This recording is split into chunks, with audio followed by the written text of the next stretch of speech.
Usually I introduce myself as a filmmaker, but I think by 9th of August, I would have made like 3 NDPs, but only 2 movies. So on the day of 9th August, right, where are you and what are you doing? If I have a ticket, No way! I will. When the credit roll come up and you see your name up there, right? What's going through your head? I was so paiseh. Like, Now we compliment you, No, so we you give don't you have to like read it. little small things you're already breaking down.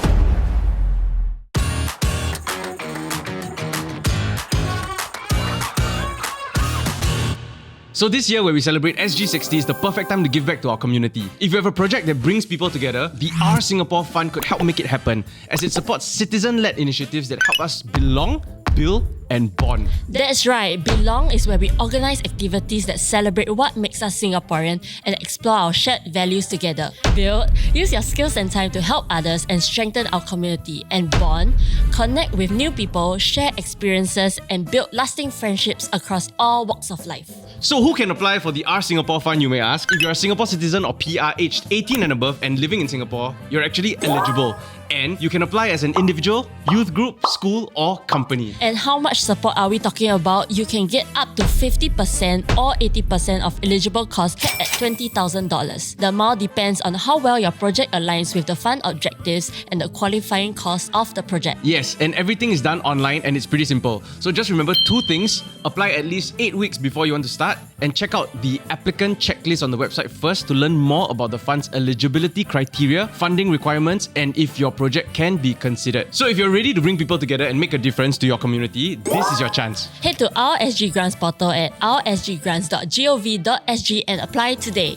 Back to the episode. Ladies and gentlemen, today's guest is easily one of the most creative minds of our generation. He put Singapore on the map of filmmaking with 2 of his films featuring at the prestigious Cannes Film Festival and represented Singapore in its submission for Best Foreign Language Film at the Oscars with his hugely monumental film Apprentice. He's also been the creative director of NDPs in 2018 and 2021 and is returning to complete his trilogy and potentially more at this year's milestone SG60 NDP. Please welcome Boo Junfeng.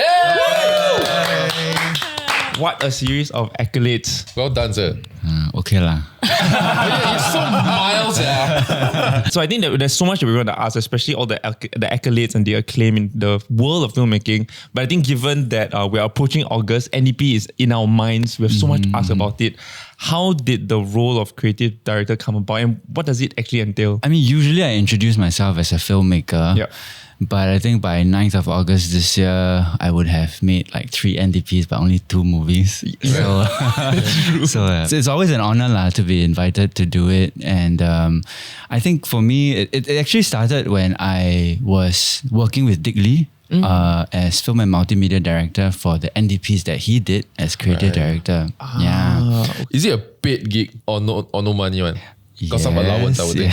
Yes, it is paid. Yeah. No, I'm happy because it takes a lot of time. It is a job. Yeah. Okay. And so it takes a full year. Yeah.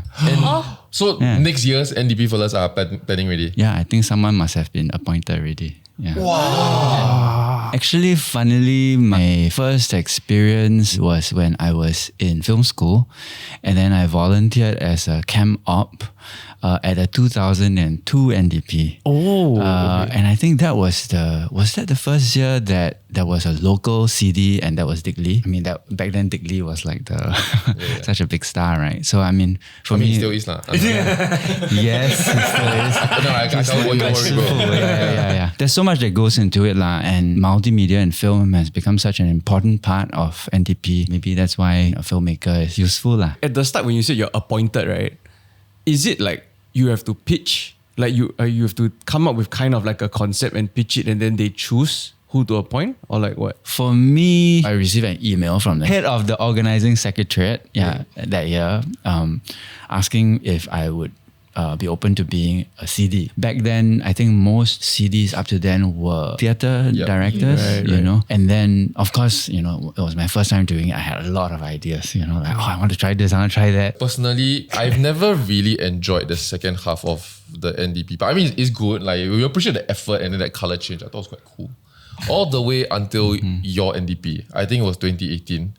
That was the NDP where I felt like there was a real storyline up. But I started falling in love with that. But I usually like really enjoy the military part because like I got March, then you know like difficult lah. You know, but I never go and dance ma. So then it feels like still difficult, but it's usually about our multiracial society. One giant satay will run in, right? Or the tupai will run in. Yeah.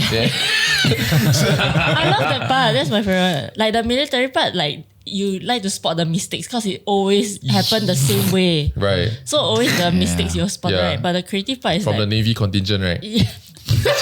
But as creative director, is it right in assuming that your role starts from the show part or even from the military part? As creative director, usually the show takes care of the pre-parade and the show itself. The parade itself, usually there's just a certain format to it. Okay. Yeah. But do you scold them, like let's say the march like not tidy, for example, are you the one to come in and say like, excuse me, like What green color, With what's the the brown green stick under color? your armpit. Well, first of all, I think there's this very weird impression. Even like my mom asked me, "Is this where you're going to be directing?" Like she imagines that I'm standing somewhere, like In the glass box at the back, pointing. No. Oh, it's not you. Those are the people who are calling the queues, people who are running things, and it's very crowded inside already. Okay. I'm just sitting in the audience, experiencing it with the audience, and then of course with a notebook and then doing my notes. I am never like in some directing chair, like pointing. I thought you had the mic because I was at a CR before. I was filming it. They started practicing like some school performance. Then there were kids like holding this like mozzie on a stick. Yeah. Then they were like going up right with the music. Then there was this person on the like loudspeaker. Stop. Mosquitoes. Place one step at a time. I was like, what's happening? Then I thought it was like the director, like the creative director. Then I was like, oh my god. Adrian Pa, come down. Then they all like very slowly go. I think I remember which year the mosquitoes Oh my god. It was like on a stick one. Then A lot of people must kena dengue that year. That's so important. Yeah. I would assume for like the first one, like very idealistic, there's a lot of things that you want to do. And then you would have learned a lot of lessons. So then by the second one and now the third one, was there anything that you ended up doing differently? Actually, they're all very different. When I did so after I did the first one, of course, like some people like then You felt good about it. Hey, you feel good, yeah. then, You felt good about it personally. yeah. I was happy with it. Yeah. And then 2021 came, and that was the COVID year, right? Well, the year before they had to cancel it and then move it indoors. 2021, we were all hoping that it would become outdoors again, you know. But we had like an indoor plan, outdoor plan. We had like multiple versions of the show that we were ready to execute. Despite the restrictions and everything, it was actually thematically one of the easiest years to tackle because you could feel the zeitgeist. People felt like they went through something together. All the songs that came back to us were good, and in the end we ended up having three original songs that year. The harder thing to do this year was actually early 2024. I already had to start imagining what August 2025 would feel like. And can you imagine how much has happened since then? The world has become Terry Force, is it?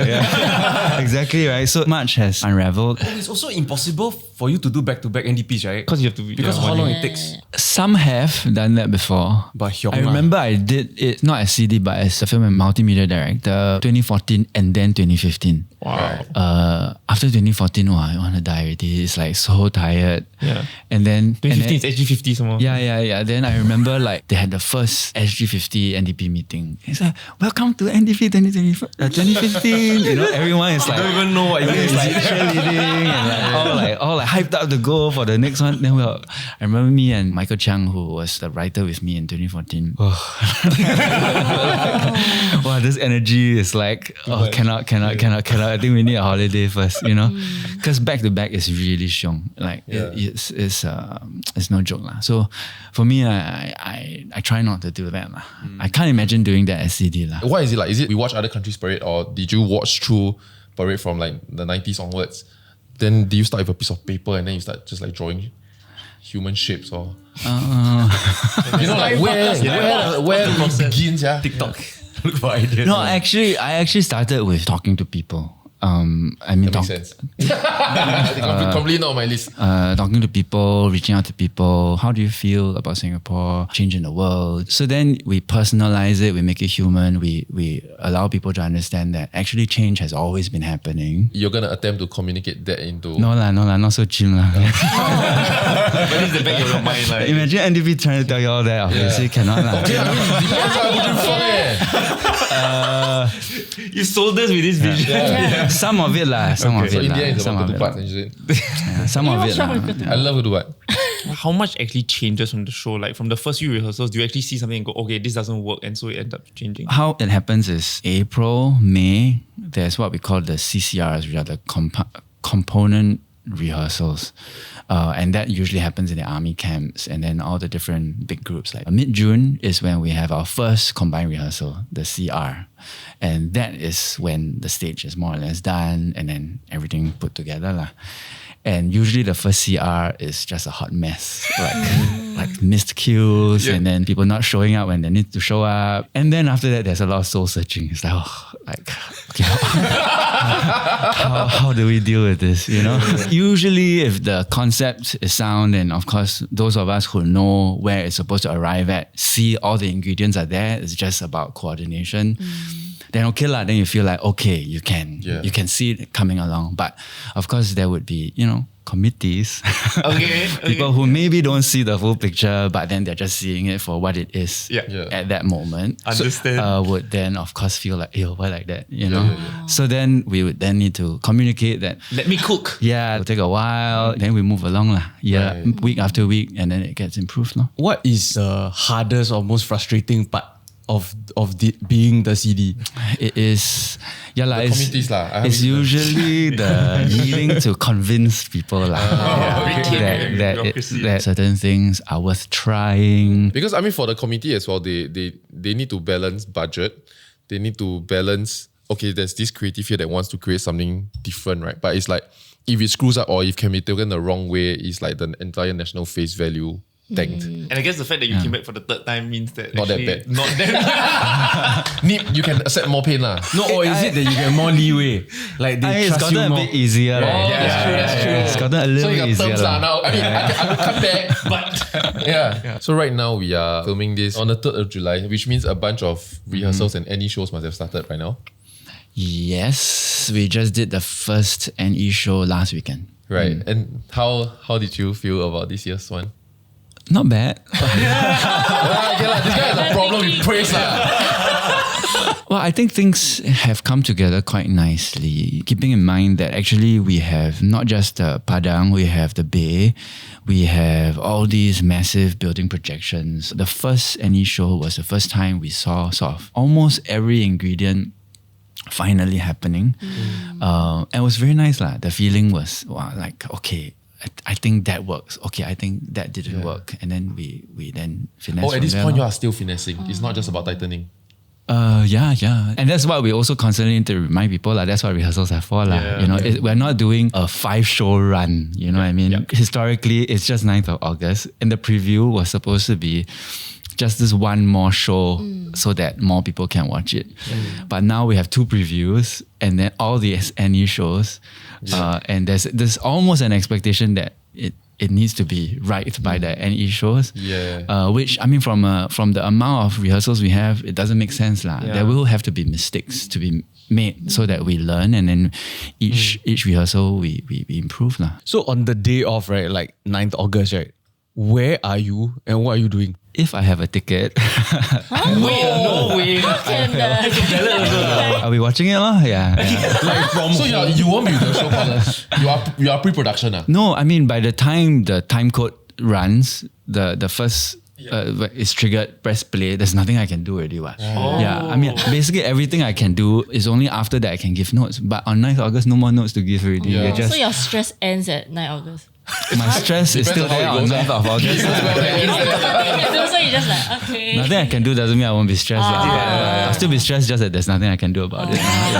You're still there, lah. Or are you at home watching on TV or something? I mean, usually I'll end up having a ticket and then I'll watch at the show. Okay. I mean, I would expect no less lah. Yes, yeah. Them to give you a +1 lah. +2, you must bring your parents, you know what I mean? Yeah.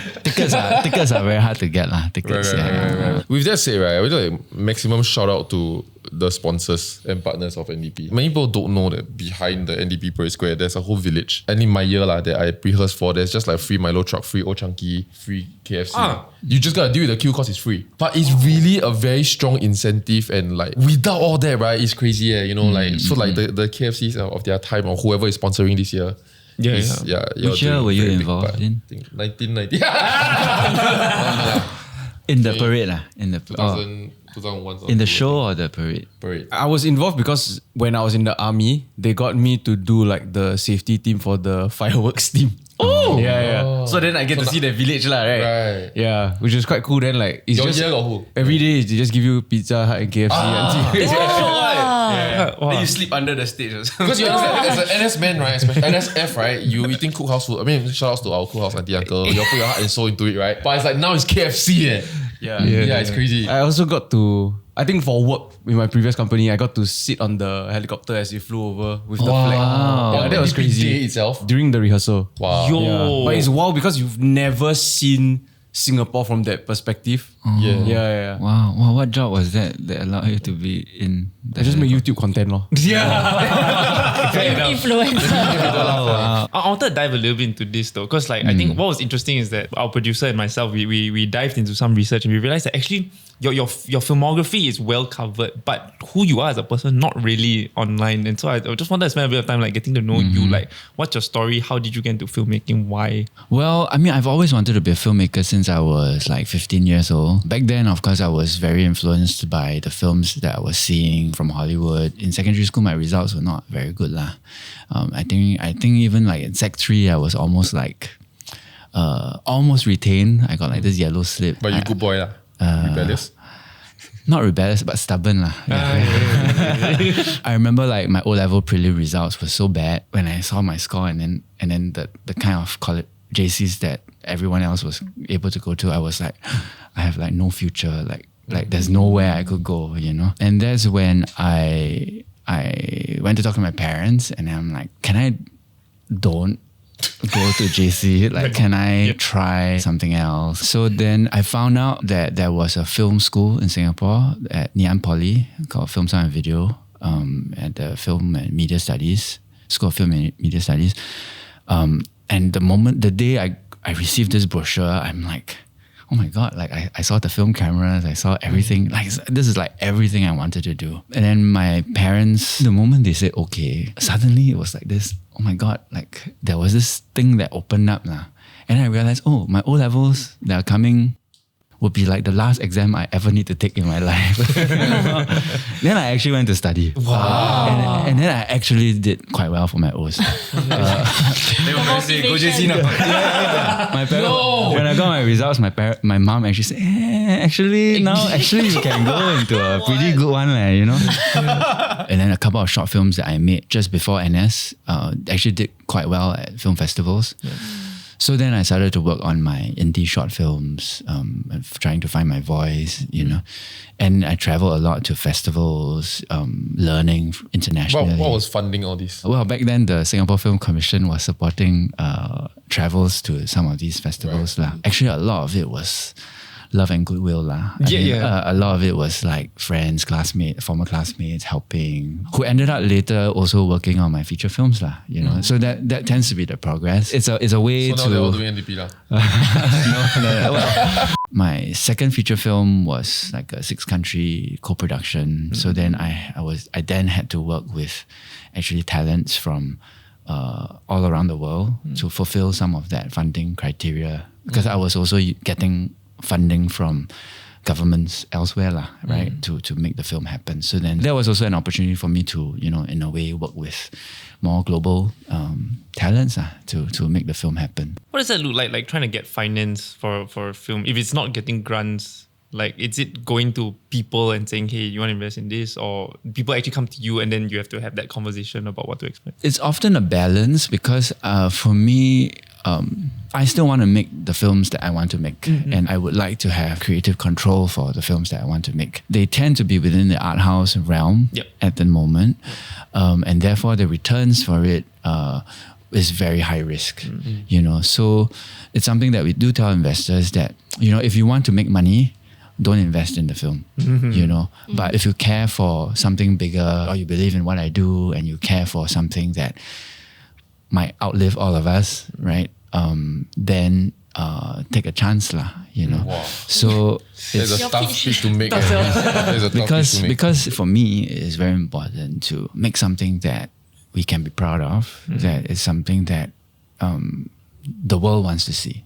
Not just Singapore. Because you mentioned the realm of art house versus something that is, you know, there's commercial returns, right? Is it frustrating that there is such a trade-off that the wide mainstream audience maybe steers towards the commercial rather than the art house films? I put art house and commercial with, you know, inverted commas because it's an unnecessary divide. For me, I just want to make quality films lah. And to be able to get your attention, at least need to get into a decent film festival, so that at least it gets into the news, so that some distributors would consider it and be interested in promoting it. You mentioned there was a gap between the first and second, and I think people are waiting in anticipation for the third.